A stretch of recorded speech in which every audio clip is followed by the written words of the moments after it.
Hi friends.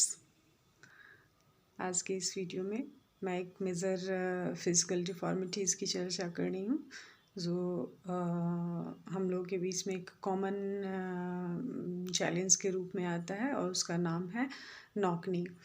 ये एक इस तरह की प्रॉब्लम है जिसमें जब कोई बच्चे खड़े होते हैं तो उनके स्टैंडिंग पोजीशन में उनके जो दोनों नी या घुटने होते हैं वो एक दूसरे के कांटेक्ट में आ जाते हैं, सट जाते हैं, इसलिए इसको नॉक नी डिजीज़ कहा जाता है। और दोनों एंकल के बीच में गैप बन जाता है जिससे बच्चे को अपने बॉडी को बैलेंस करने में या खड़े होने में या चलने में दिक्कत होती है। नॉक नी एक मोस्ट कॉमन फिज़िकल डिफ़ॉर्मिटीज़ है या इसे हम मेजर फिज़िकल डिफ़ॉर्मिटीज़ कहें, जिसमें कि हमारे या जो अफेक्टेड पर्सन है उसके जो नी है वो कम इन कांटेक्ट आ जाते हैं। और इसका जो कारण है, यह कारण बिल्कुल कॉमन सा है और वह है बैलेंस डाइट की कमी, वह है विटामिन्स की कमी, वह है विटामिन डी की कमी, हमारे शरीर में कैल्शियम और फास्फोरस की कमी, या फिर रिकेट्स जो डिज़ीज़ है वो इसका कारण हो सकता है, या फिर क्रॉनिक इलनेस है वो इसका कारण हो सकता है, या फिर बच्चे का अपर हाफ का वज़न ज़्यादा होना भी इसका कारण हो सकता है। तो ऐसे कंडीशन में बच्चे का जो बोन होता है वो सॉफ्ट होता है या वीक होता है, और बॉडी का जो वेट है वो भी दोनों पैरों पे बैलेंस नहीं हो पाता, और जो बच्चे का लेग है वो इनवार्ड ट्विस्ट हो जाता है, जिसके कारण कि दोनों नी एक दूसरे से टच में आ गए और दोनों एंकल एक दूसरे से अपार्ट हो जाते हैं। दोनों के बीच में गैप जो है वो एंकल के बीच में गैप इंक्रीज कर जाता है। अब इसको होने के बाद हम क्या करें कि यह रोग हमें बहुत इफ़ेक्ट ना करे। तो सबसे पहले तो आप प्रिकॉशन लें। प्रिकॉशन में है कि आप अपने डाइट को बैलेंस करें।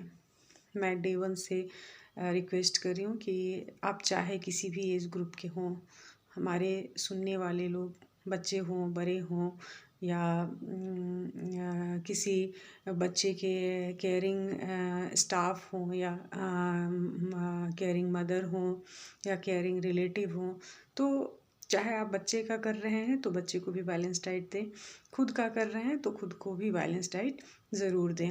दूसरा है कि ज़बरदस्ती ना करें। यदि बच्चे का एज या हेल्थ अलाउ ना कर रहा हो तो बच्चे को ज़बरदस्ती चलाने की कोशिश ना करें।